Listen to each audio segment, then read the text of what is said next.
Друзья, всем привет! Сегодня мы собрались в составе туристической группы посетить водопады в провинции Ларистан. Это наш первый опыт, когда мы едем вне семьи, поэтому нам это очень интересно.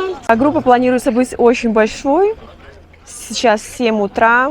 Почему мы собираемся так рано? Потому что очень хорошая сейчас погода, прохладно. Все для того, чтобы посетить эти прекрасные места. Так что оставайтесь со мной. И самое интересное, что мы собираемся ехать к каким-то водопадам, которые называются Цезарь. Для меня это было очень интересно, почему не какое-то имя иранское. В общем-то, будем смотреть, что за водопад Цезарь находится в провинции Ларистан. С мужем открыли для себя прекрасную возможность увидеть природные достопримечательности нашей провинции. До этого мы были привязаны к семье, и так как здесь не имеем транспортного средства, ждали, пока кто-нибудь из братьев мужа нас пригласит куда-то выехать. В основном это были какие-то пикники, а не туристические поездки. У каждой семьи своя жизнь, свои друзья, и не всегда нас вписывали в свои планы. Поэтому самым лучшим выходом было искать другие возможности и уходить от зависимости. Так мы и нашли групповые туры выходного дня. Единственным минусом таких поездок были старые минибусы, после которых, как говорят, спина отваливается. Но так я думала до нашей второй поездки к водопаду Чамчит, в которой я была очень разочарована, увы, не минибусом, а водителем и его дружком, с которыми у меня произошел странный конфликт из-за разницы менталитета. Я бы это так назвала. Подобного рода поездки и нахождение с местными длительное время как в автобусе, так и на природе помогают мне ближе узнать народ и его менталитет. По моему наблюдению, в своем большинстве иранцы любят шумные веселья и компании, и в целом привычны к шуму. Может, это связано с тем, что многие растут в многодетных семьях с большим количеством родственников, частыми гостями. Обратила внимание, даже иранские семейные фильмы очень шумные. Женщины говорят на повышенных децибелах. Я помню, мне как-то белорусская девушка, у которой был парень-иранец, жаловалась на какой-то фильм, который он смотрел и в котором были одни крики. Жена брата моего мужа смеется, например, очень громко. Нет какой-то, что ли, сдержанности. Иранцы, как только садятся в автобус, начинают веселиться. Либо требуют у водителя включить хрипящую магнитолу, либо сами врубают колонку и начинают хлопать и свистеть. При этом таким веселым компаниям нет дела до того, кто с ними рядом сидит в салоне, и расположены ли другие поддерживать такое поведение. После таких поездок я сделала вывод, что разница менталитетов восточных людей и западных, так это назовем, является сдержанность в проявлении своих эмоций и чувств, которые очень свойственны европейцам. Восточные себя называют, если дословно перевести, теплокровными хунгярм, а европейцев, особенно русских, к примеру, называют хладнокровными. Например, в нашей первой поездке с нами в салоне на заднем сидении ехала шумная компания молодых парней, которая всю дорогу гудела. На передних сиденьях и за нами сидели люди поспокойнее, которые не поддерживали эти крики, но и замечания никто никому не делал. В принципе, все было для меня терпимо, с учетом того факта, что нас никто не трогал и не заставлял хлопать или танцевать. Оказывается, такое тоже бывает. Но вот во второй поездке я столкнулась с неприятнейшей ситуацией. Водитель по имени Юнес оказался возрастным мужчиной из разряда тех, кто любит молодиться и танцевать за рулем под крики и хлопки молодых девчонок. Так как я сидела прямо за его спиной, могла наблюдать, что же происходит на дороге. И то, что я видела, меня совсем не веселило. Отпуская руль в танце, минибус выезжал на встречную полосу, по которой двигались другие машины, и были вынуждены объезжать нашего чемпиона по обочине. К себе в минибус задорный дядя Юнес установил гудок от фуры и наслаждался его звуком, используя его без всякой на то необходимости, просто от балды. Проезжая мимо стада коров, мимо припаркованных машин, всем надо было показать, кто король на этой дороге. Трасса к водопадам была петляющей, узкой и опасной, а Юнесу хотелось почаще слышать писк девчонок. Вот тогда он то набирал скорость, то резко тормозил на горной обрывистой дороге. Я, не привыкшая к такой беспечности и выходкам, была, как говорят, в полном ахере. Дружок водителя, такой же паренек без тормозов, был нашим тамадой в салоне. В общем-то, я очень пожалела, что мы сели спереди прямо за спиной водилы в поле зрения этого товарища, который старался вылезти из кожи вон, чтобы показать девчонкам, как ловко он танцует. Правда, бедняга не вмещался по росту в салон, приходилось танцевать на коленях. В общем-то, пусть бы и бесился сам себе, но когда он стал требовать от пассажиров по очереди танцевать, как-то стало совсем не камильфо. Мне, по крайней мере. Так как я сидела в стрессе от вождения Юнеса и совсем не в настроении танцевать. Самым обидным было то, что на обратном пути этот дядька Юнес до меня доколупался с претензиями, почему я какая-то не такая. Я вела себя вне соответствии с его ожиданиями. Стал даже спрашивать, не турчанка ли я. И, конечно, в этой ситуации было немного обидно, что мой муж не заступился за меня. Я не пробить морду, но хотелось, чтобы он как-то поставил словесно этого дядьку на место. Но ничто не смогло испортить мои впечатления от местной природы. Вернемся к подробностям нашей поездки. Мы едем на вот таких уникальных старых автобусах, вообще без всяких, так сказать, удобств. Но у нас замечательная компания. Меня иногда спрашивают, как молодые иранцы, как молодое поколение проводит свое свободное время. Сегодня пятница, выходной день, и вот, пожалуйста, в нашем автобусе куча молодых мальчишек, парней, которые вот таким образом проводят свое свободное время. Слушая разговоры, они рассказывают про то, что насколько они часто ходят в горы, что муж говорит, мне даже стыдно, что мы вообще ничего не видели в Иране. А вот так вот приятно, что молодежь активно проводит свое свободное время. Мы на данный момент остановились недалеко от супермаркета, предлагают купить все необходимое, но мы вроде столько всего набрали, что, наверное, нам ничего дополнительного больше и не нужно будет.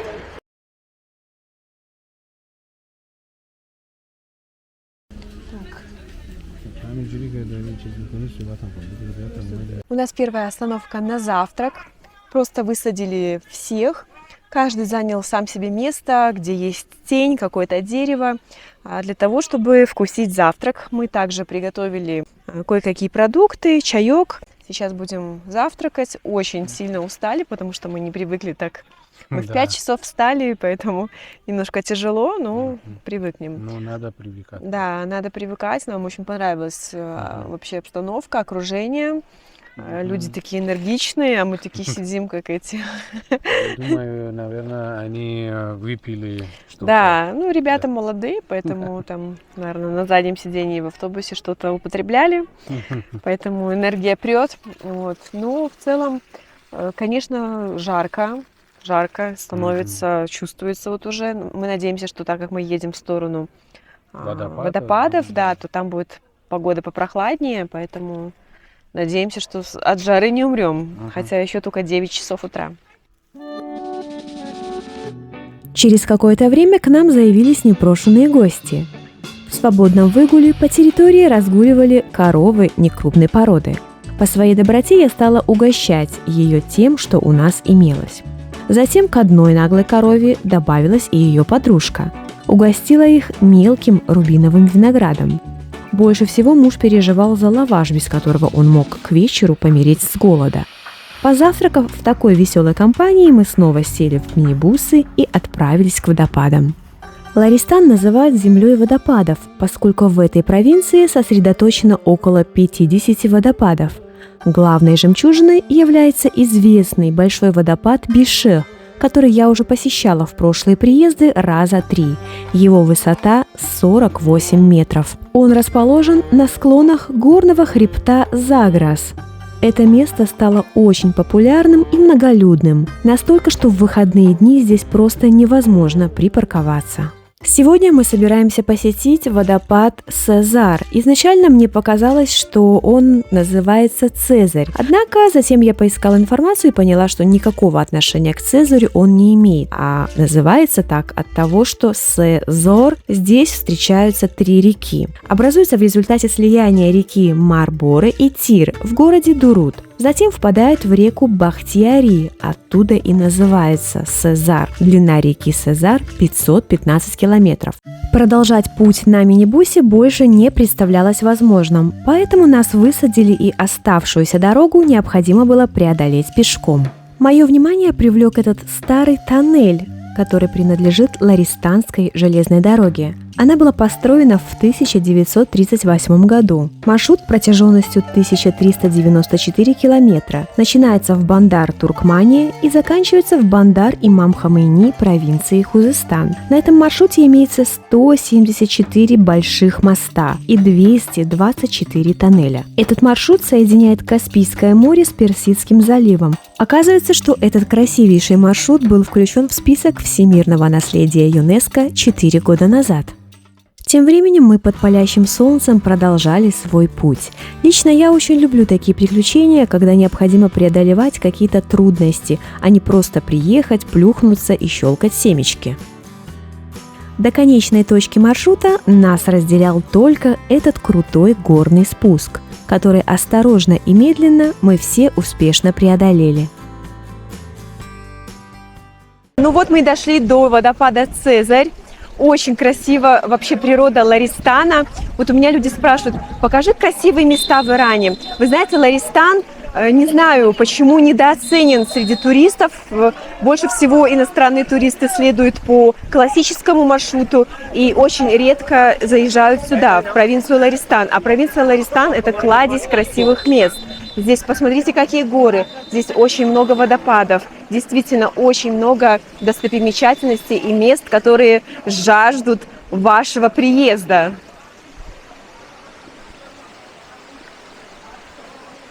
Я смотрю, что нету такого, что мужчины разделись с голыми пузами в плавках, прыгают, плавают. Нет, такого нету. Все равно мужчины тоже стараются соблюдать какие-то нормы приличия в одежде. А женщины, естественно, вообще не раздеваются. То есть мы вот так вот, как и есть, в штанах идем по воде.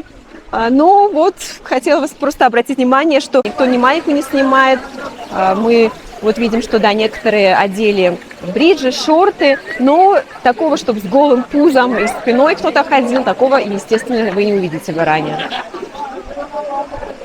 Около водопада мы побыли минут 40, но у всех было достаточно времени для фото и видео. Вода была ледяная, а в некоторых глубоких местах активное течение реки засасывало за собой. Одного мальчишку так стало уносить, сколько он не барахтался, своими силами против течения так и не смог выбраться, пока взрослые не помогли.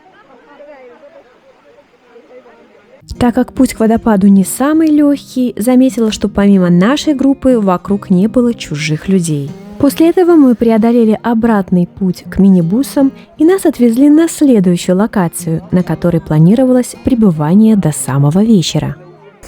У нас последняя остановка. Нас привезли в очень интересное и красивое место с бурлящей рекой. Правда, мы расположились немножко повыше, боялись, что нам место не перепадет под тенью внизу. Но вот так вот. Самый прикол в том, что мы сидим недалеко от кладбища. Причем такие иранцы спокойно включают во всю музыку. Правда, еще не танцуют, люди только-только готовят свой обед. Но, тем не менее, вот для меня это интересно, что наши люди, мне кажется, около кладбища так бы не сидели с громкой музыкой. Сейчас, правда, она выключена, но, тем не менее. Это что такое? Расскажи. Пастила. Фруктовая пастила из абрикоса. Честно говоря, на этом активная программа тура закончилась, и продолжение заключалось в простом сидении и поедании содержимого наших сумок. Эта часть мне понравилась менее всего. Может быть, если ехать компанией, как это сделали другие, можно развлечь себя кальяном, игрой в карты, готовкой шашлыков и танцами. Мы погуляли по территории, прошлись к реке, покормили какую-то собаку, которая забрела в наш лагерь. И в оставшееся время было очень тяжело найти для себя занятия. Так мы просидели часов 5, поэтому я была очень рада, когда на закате мы снова погрузились в минибусы и отправились домой.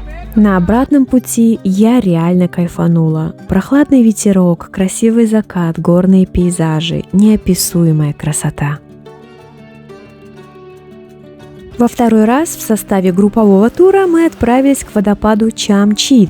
Я так поняла, это совсем рядом с водопадом Сезар. Путь к нему пролегал через зеленую красивую рощу Пуран. В основном мы шли в гору. В некоторых местах наши турлидеры натягивали веревку, чтобы туристам было легче забираться по мокрым камням. Дорога мне очень понравилась. Добрались мы быстро и разместились на большой поляне на самом обрыве. Это была, кстати, та самая поездка, в которой у меня произошел неприятный инцидент с водителем, о котором я рассказывала в начале видео.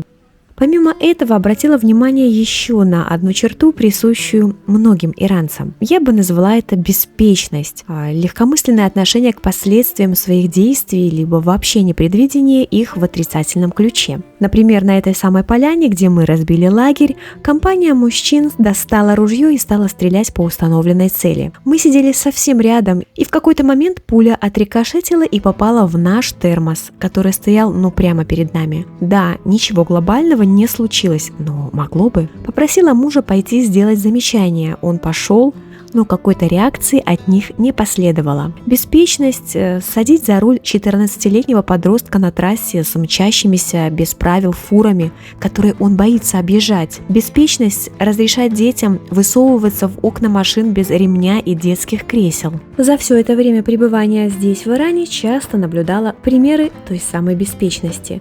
Хотя мне кажется, что с другой стороны у русских таких примеров тоже хватает, особенно под воздействием алкоголя. А что думаете вы по этому поводу? В целом, наша вторая поездка, конечно, имела свои отрицательные моменты, после которых на некоторое время у меня не появлялось желания снова ездить в групповые туры. Пеший путь туда и обратно – самый яркий момент в моих воспоминаниях.